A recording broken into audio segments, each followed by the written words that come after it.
Have you ever noticed how quickly we just label people as toxic the second a relationship gets hard? Oh, absolutely. It's like the default setting now. Right. It has become the absolute go-to diagnosis for literally any friction in our lives. Hmm.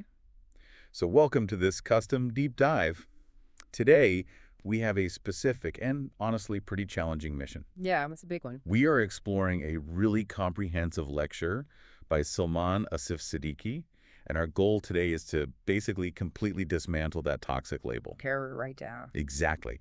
We're going to explore a radically different framework for handling those messy, murky relationships we all have, but somehow never really know how to fix.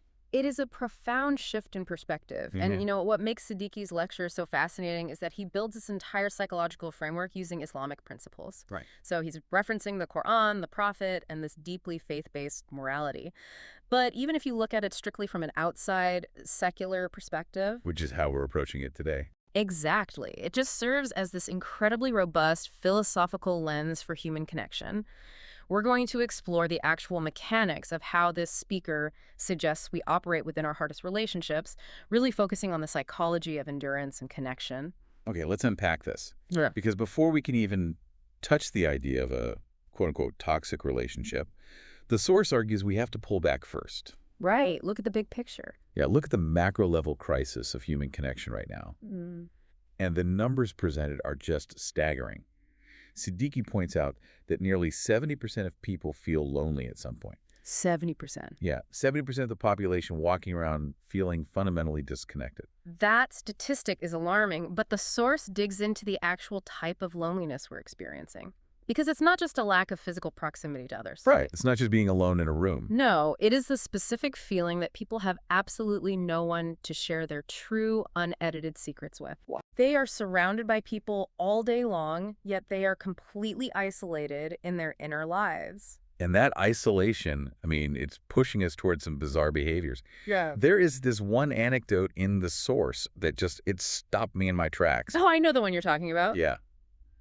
A man actually reached out to a counselor to hire them for his wife. Which already sounds wild. Right. And he literally said to the counselor, and this is a quote, I know you're an expert, please just listen to her, figure out her problem, give me the summary, and I'll follow the steps. Give me the summary. Yeah, I don't have the time to listen to her. It's just that anecdote perfectly encapsulates the underlying mechanism of this modern relationship crisis. How so?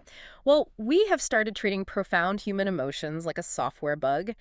This husband, he didn't want to engage in the messy, unstructured work of listening to his partner. He wanted a quick fix. Right. Yeah. He wanted to hire an IT guy to run a diagnostic, hand him the patch notes, and reboot the system so he could just get back to his day. It's the ultimate commodification of emotional connection. Yeah. And the lecture ties this directly to what it calls an identity crisis. Which is such a good point. Right. Think about your own life for a second. If someone asks you right now to introduce yourself, what is the very first thing you say? You probably give your job title. Oh, 100%. I'm a doctor, I'm an accountant, whatever. Exactly. I'm an IT expert. And the source does a brilliant breakdown of the math on that exact assumption. Let's say you're 35 years old. Fair. Okay. And you've been an IT expert for 8 years. Okay.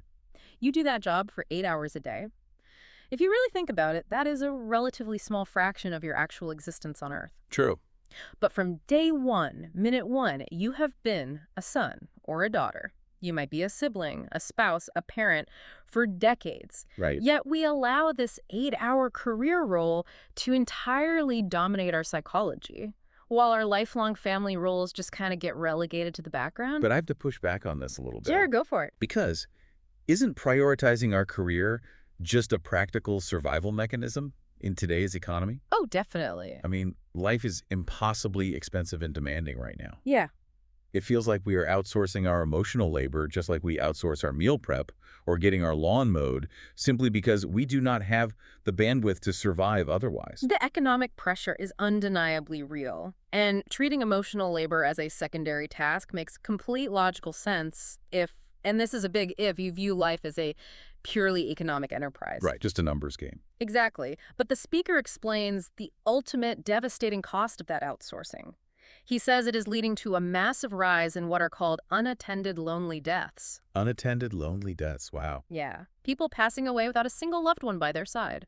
We have somehow accepted extreme separation as just the cost of doing business. Like it's normal. Right. Deciding that keeping our distance is safer and more efficient than actually engaging in deep connection. The source argues that when we prioritize the 8-hour job over the lifelong role, we structurally dismantle our own support systems. That is the dark, inevitable end of the spectrum for this extreme separation. And because we've started treating emotional labor like a nuisance that interferes with our, efficiency, we've adopted a very specific vocabulary to avoid it. Oh, the buzzwords. The buzzwords. Hmm. Which brings us to the most powerful word in that new vocabulary, toxic. The term is ubiquitous right now. The toxic person. The toxic relationship. The toxic workplace. Yeah. Exactly. But the speaker argues that blindly accepting and applying the term toxic is actually incredibly dangerous to our social fabric. Why dangerous, though? Well, let's think about what the word linguistically requires of us. If a substance is truly toxic, if it is literally poisonous, what is the only rational protocol? You get rid of it. You amputate it, you throw it away. You don't negotiate with a moldy piece of bread. Right. You toss it in the trash. Which is exactly where the modern application of the word fails us so spectacularly, according to the source. Because you can't just toss people. Right. In a family unit, you cannot just throw people out. Labeling a family member as toxic acts as this psychological lock. A lock. Yeah. Once you put someone in a permanent box that says lost cause, you completely absolve yourself of any responsibility to improve the dynamic. It's basically the ultimate defense mechanism disguised as pop psychology. It's like we've taken the logic of dating apps and applied it to our blood relatives. Oh, that's a great way to put it. I mean, if I'm on a dating app and someone is rude or difficult, I just swipe left. And they're gone? They vanish into the ether. It works perfectly for strangers. But you can't just swipe left on your mother. No, you really can't. You can't swipe left on your brother. Yeah. The shared biology and the deeply rooted history, they don't magically disappear just because you learned a new buzzword on social media. And that dynamic forces a critical pivot in the lecture's philosophy. Because if we acknowledge that we can't swipe left, and we shouldn't use the label toxic to permanently write off difficult family members. Then what do we do? Right. How are we supposed to view these incredibly frustrating people in our lives without just losing our own minds? Well, here's where it gets really interesting. The lecture offers an incredible analogy to reframe this entire dynamic. It's the story of the exam chair. This is such a good metaphor. Picture this in your mind. You walk into an examination hall for the most important test of your entire life. You find your assigned seat, you sit down, and immediately ouch. A nail. Yes, there is a sharp, jagged nail sticking right up out of the seat of the chair. A completely infuriating scenario when you're trying to focus on a test. Exactly. Now, you have option A. You can spend the entire exam period furious about the nail. Right. You can fight it, try to pull it out with your bare hands, complain bitterly to the proctor, and just spend all your mental energy fixated on how unfair it is that you got the bad chair. And then what happens? In the process, you completely fail the written test in front of you because you were so distracted. Right. And the alternative requires a massive shift in perspective. Option B. You recognize the nail is there. You cannot remove it. So what do? You adjust your posture. You shift your weight. You shift your weight. You focus on the paper in front of you. When the nail inevitably pokes you again, you simply acknowledge it, readjust your seating, and keep working. Just keep going. You finish the exam, and then at the end of the time, a voice comes over the loudspeaker and makes a stunning announcement. The paper in front of you, that wasn't the test. The chair was the test. The chair was the test. What's fascinating here is how this entirely shifts the paradigm of human struggle by moving the locus of control. How so? Well, the relationships, the difficult, aggravating people, they are the chair. We do not get to choose our family members, just as we don't choose the chair we are assigned in the exam room. That's so true. How we navigate their nails, their flaws, their annoying habits, their difficult moods, without draining our own energy or losing our own focus. That is the actual test of maturity. It's profound, really. The difficult person isn't an obstacle to your life. Your reaction to them is the exam of your life. Exactly. So if we accept that the chair is the test and the nail is basically permanent, the immediate practical question becomes, how do we actually sit there without bleeding out? Right, without just taking the damage. The source argues that we have to fundamentally shift where our morality originates. We have to move away from what the speaker calls reactionary morality. Reactionary morality, Yeah. meaning I will treat you well only if you treat me well. Exactly. It's a completely transactional way to live. Right. Like, if you are kind to me, I am kind to you. If you snap at me, I snap right back at you. The speaker argues that if you live this way, you are essentially surrendering all your personal power. Your behavior is entirely governed by someone else's flaws. Wow, yeah. Your character is basically being held hostage by their bad mood. You are just a mirror reflecting their negativity rather than a source of your own light. You're letting the nail dictate your entire posture. Precisely. Instead, your behavior should be governed by your own internal consciousness and your own values. The speaker references a core principle from the Quran known as ahsan. Yeah. It roughly translates to repelling bad behavior with good behavior. This is a proactive morality, not a reactive one. Let's dig into the psychology of ahsan for a second. Because how does choosing to be good in the face of bad behavior actually help the person in the chair? Well, neurologically speaking, when someone attacks you or acts poorly, your brain's amygdala wants to trigger a fight or flight response. Right, the stress response. Exactly. By consciously choosing ahsan, deciding ahead of time who you are going to be, regardless of how the other person acts, you actually interrupt that stress response. You maintain your executive function. That makes a lot of sense. And there's a really deep philosophical concept attached to this in the lecture regarding what are called hidden compensations. I found this part so counterintuitive, but really beautiful. It draws on a Quranic philosophy that states with hardship comes ease. And the speaker makes a critical linguistic distinction here that changes everything. Which is? It doesn't say ease comes after the hardship is over. It says ease comes with the hardship. They are simultaneous. They are a package deal. Oh, wow. People are so desperate to throw away the difficult person in their life just to remove the friction. But they don't realize the ecosystem of their life is complex. Extremely complex. Many of the hidden blessings, the subtle comforts, or the eases in their life were actually tied to enduring that specific hardship. The speaker suggests that if you amputate the difficult person, you might inadvertently remove the hidden compensations or the resilience that the universe attached to that specific struggle. And that proactive morality extends to how the source redefines love itself. Because in this framework, love isn't merely an emotion or the act of, spending quality time together watching a movie. Right. The source defines love practically as the active prioritization of another person's needs over your own needs. The example given is stark. Having only one single glass of water when you are both deeply thirsty and choosing to give it to them. That's real sacrifice. That's prioritizing their baseline need over your baseline need, or at the very least, prioritizing their needs over your wants. Like a mother sacrificing her want for a full night's sleep to fulfill her baby's critical need to be fed. So this philosophy of always repelling bad with good and sacrificing your needs, we need to address the obvious concern here. Right, because my immediate thought is, wait, what about boundaries? Exactly. Doesn't this sound a bit like a recipe for becoming a total doormat? If you are constantly giving up your water and smiling through the pain, aren't you just enabling toxic behavior? It's a vital concern, and the speaker is clear. This isn't about passive martyrdom. It's not a green light for abuse. The speaker clarifies that true self-love doesn't come from total detachment and building massive walls to keep everyone out. Okay, so what's the alternative? The rule of thumb provided is very clear. You shouldn't do injustice to others, but you also absolutely shouldn't let injustice happen to you. Okay. It's about boundary setting through emotional regulation rather than through physical detachment.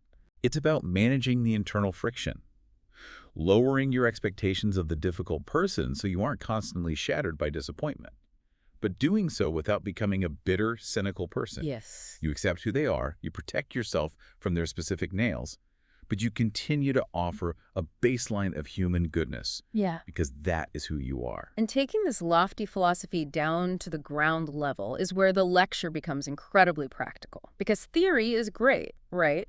But sitting across from that one deeply aggravating relative at a holiday dinner is a reality we all face. We've all been there. The source provides some very granular steps for implementation, starting with something as basic as how we say hello. The art of the greeting, the salam. Yeah. The speaker says we shouldn't just offer a flat, monotone, eye-averting hello as we walk past someone we're having trouble with. A greeting should be treated like giving a physical gift. Think about the mechanics of handing someone a gift. You wouldn't shove it at them in a crumpled plastic bag while just staring at the floor. I hope not. You wrap it nicely, you present it with a physical smile, and you offer warmth. Your tone of voice transmits safety or hostility before the word even registers. That's so true. If you want to begin repairing a difficult relationship, start by giving them a beautifully wrapped, genuinely warm greeting, regardless of the underlying tension. It forces a break in the cycle of reactionary coldness. So wrapping a greeting like a gift sets the internal baseline. But what if the relationship is so broken you aren't even in the same room to give a physical greeting? That happens a lot. Say you are at a total communication blockade with a family member and you haven't spoken in months. That's where the source shifts to digital strategy, offering what I'm calling the four-line message. It's a highly tactical approach to breaking a stalemate. If you are stuck, the speaker advises writing a very specific, simple text. Line 1, acknowledge a past kindness they've done for you. Okay. Line 2, state objectively that communication has been difficult lately. Line 3, express a genuine desire to fix it. The psychology behind this is brilliant. It really is. Because line 1 acts as an emotional pattern interrupt. By acknowledging a past kindness, you are forcing the recipient's brain to drop its defensive posture. Right. They see your name pop up on their phone, they're expecting an attack or a demand. And instead, you hand them a compliment. It completely disarms their fight-or-flight response. It doesn't accuse. It doesn't blame. It just states the reality and offers an olive branch. Moreover, it requires you to actively search your memory for that past kindness, which shifts your own internal state from hostility to appreciation before you even hit send. Oh, that's clever. It worked on both people. Exactly. The lecture also tackles everyday friction with a great Q&A segment. A wife asked a question about her husband who works late constantly. She wanted him to quit his business to spend more time at home. And the speaker's advice was deeply pragmatic regarding emotional currency.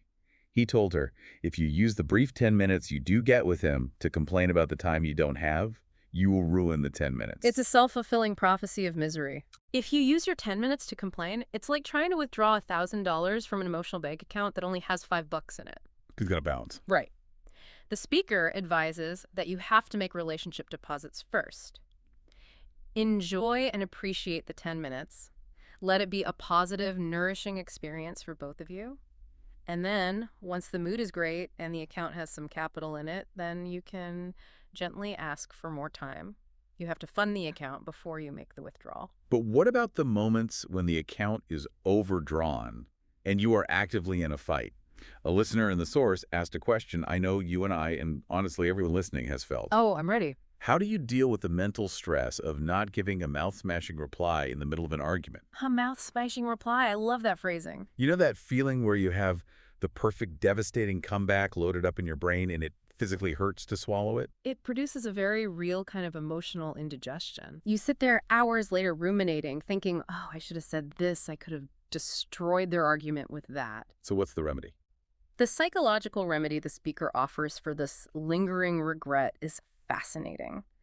He says the regret of holding your tongue entirely vanishes if your reason for holding back is tied to a greater reason. Let's explore that greater reason, because that sounds key. Well, if you hold back your devastating reply merely because you are afraid of the person or afraid of their reaction, you will feel resentment, you will feel weak, and that regret will eat at you. Right. But if you hold your tongue because you are actively choosing a greater reason, such as acting in accordance with your faith to please God, or consciously choosing to preserve the structural integrity of the family unit for the sake of your children, then holding back transforms from an act of submission into an act of immense strength. It's an executive function override. It becomes a flex. Yes, a flex. You aren't suppressing your voice out of fear. You are deploying your patience for a higher strategic purpose.